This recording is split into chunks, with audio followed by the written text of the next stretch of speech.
Hello Deb. Hello, Laura. Hello, thank you. Thank you for your time today. And this, as I was just saying, is just a really casual kind of intro as to who Deb is, how you found yoga, and like what you teach at the studio, really, and where people can find you. So, could you tell us a little bit about when you first got into yoga and why? Yeah. I actually always forget when I first got into yoga because I always say it was in my when I sort of hit about 49, 50, and my daughter was having mental health problems. I came to yoga for that. Yeah. But actually, I always forget that in my 30s, when I had my first baby, I found yoga then. And I always forget that. But I used to just go now and again when I could get a babysitter. So Yeah. it wasn't something that became a big part of my life, but I was obviously called to it for some reason. I don't know how I found it, but yeah.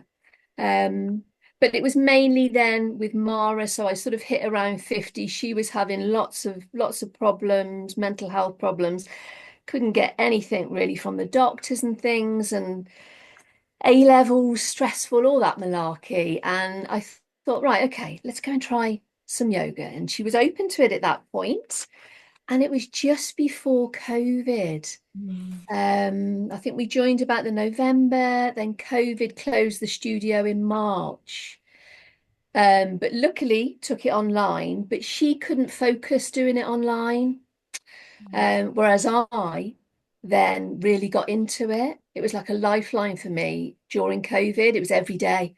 It was community, wasn't it? And it was just like, yes, yes, yoga, yes, let's do it. But unfortunately, she didn't. But she's doing well now, so it's all good. But yeah, that's how I got into it. That's just reminded me, you've just jogged a memory in me of the day that we closed the studio. And didn't I turn up to Yeah, teach the class and you were there getting out your car with your daughter?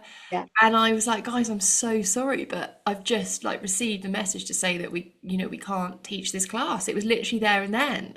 I've yeah, just remembered that. Wow. Because it yeah. feels, Deb, it feels like you've been a member of the studio. It feels like you've been teaching at the studio forever. I feel like when I think of Soul Sanctuary, I'm like, you've always been like a part of it. That it's mad to think, I mean, what a silver lining to come out of COVID. But that you're right, that was when you really like embedded into the community because yeah, when everything went online, you were always there. I remember that. Every day. Yeah, how amazing. So, oh well, for that reason I'm really glad that, all of that happened.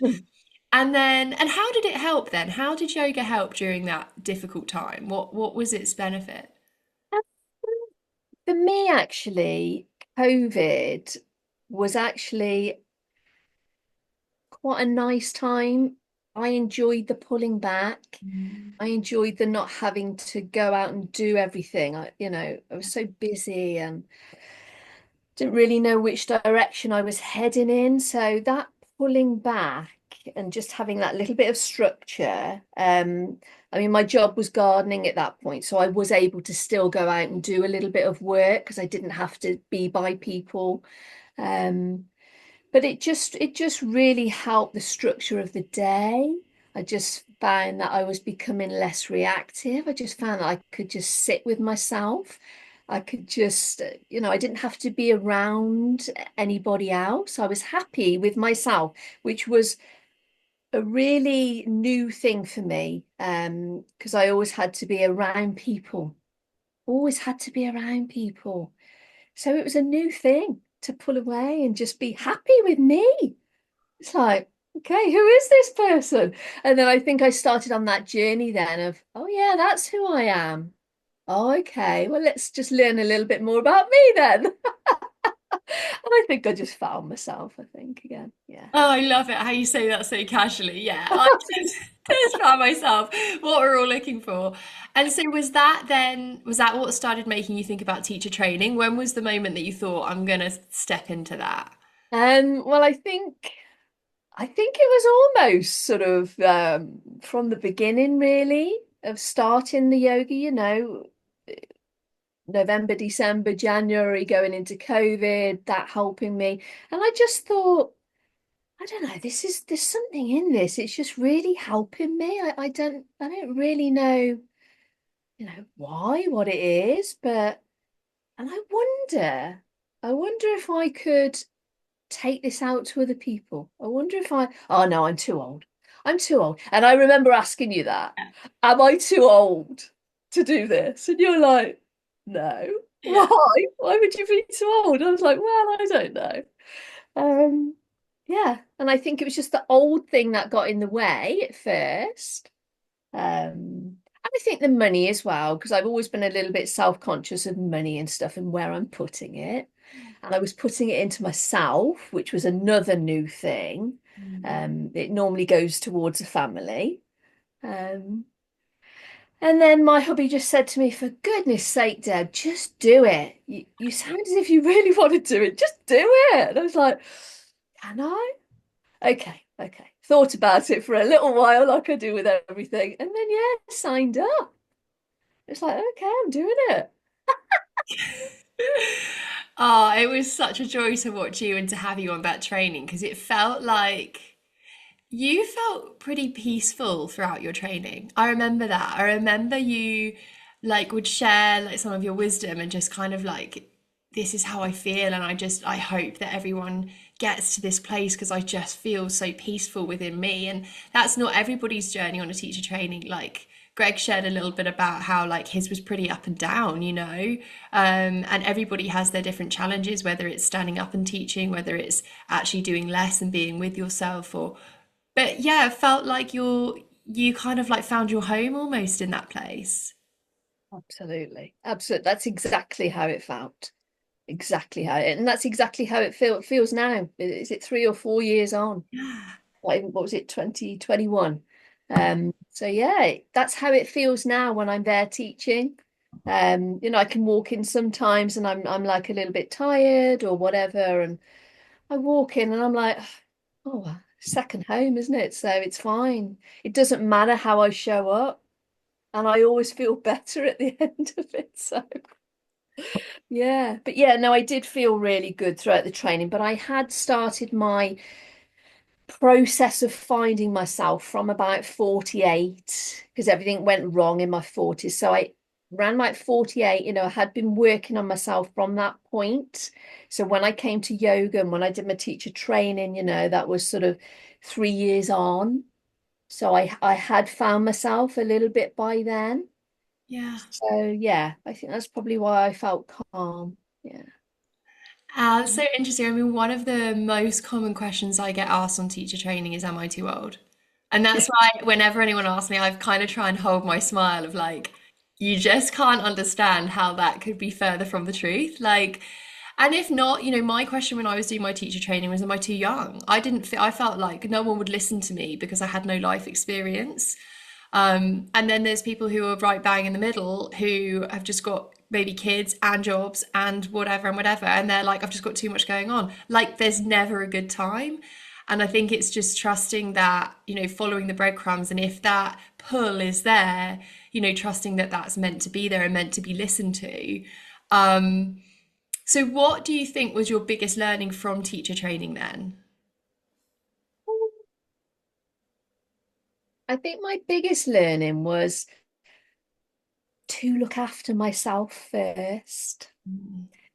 I think, like you're going through it now with your children, you're last on the list. Yeah. You're like that for a lot of years. Um, and then you finally come back to yourself, if you're lucky enough, you come back to yourself. A lot of women my age just carry on looking after people all the time and don't come back to themselves.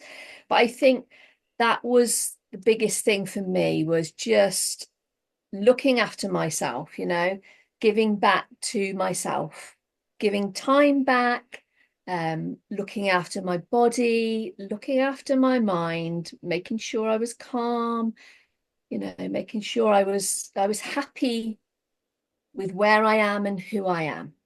Yeah. So I think that was the biggest learning thing that came out of it for me. And it feels like that's how you teach now, Deb. Like, they always say, we kind of teach from maybe the thing that we learn about the most or the lesson that stuck with us. So, mine was a lot about perfectionism. So my classes are a lot about like get messy and try. And it feels like with your restorative yoga, and I know you do loads of brilliant work around menopause now as well. It's really like nurturing and just trying to encourage people to look after themselves, right? Yes, absolutely.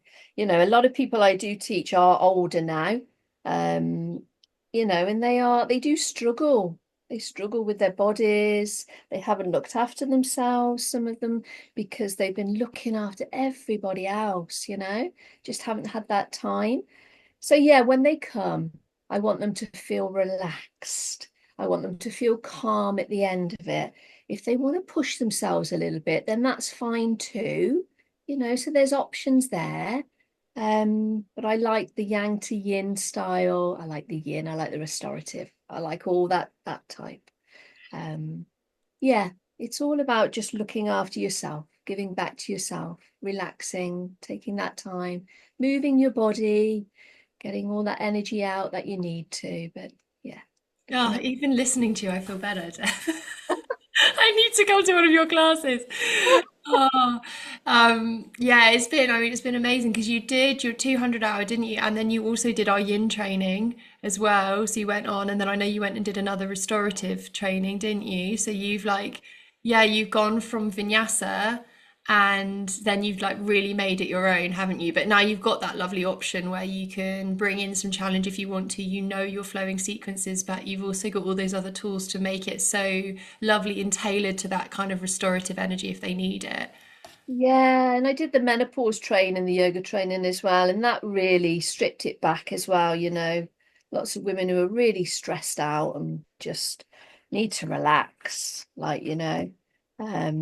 yeah, so that is I'm not so much into the high energy stuff now. I like to practice that now and again, but I've got a balance now. So, I go to the gym a lot and I dance a lot and I do high rocks and things like that. So I have a lot of yang in my life.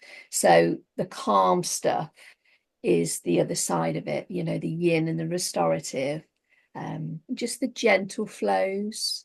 Um, yeah, but that's the way I'm heading more now. Future trainings are going more down that calmer route. Mm. Yeah, Yeah, and there's so much work out there, isn't there, that and support that people need with this menopause, stage of life. And it feels really good that it's becoming a lot more mainstream now. But I think the combination of yoga and menopause is so important, isn't it? absolutely. It's important in any time of your life, I think, right from children, little children. It's really important from that start, isn't it? From that beginning. And when you pass your teacher training, you're like, oh my goodness, there's so many avenues you can go down. And it can get a little bit confusing. You don't know where to go. And you've got to have the money to be able to go and train. So I think it's only now, sort of 3, 4 years on, where I'm sort of like, okay, that's where I want to go. It takes a time. It takes a time to, decide which way you want to go.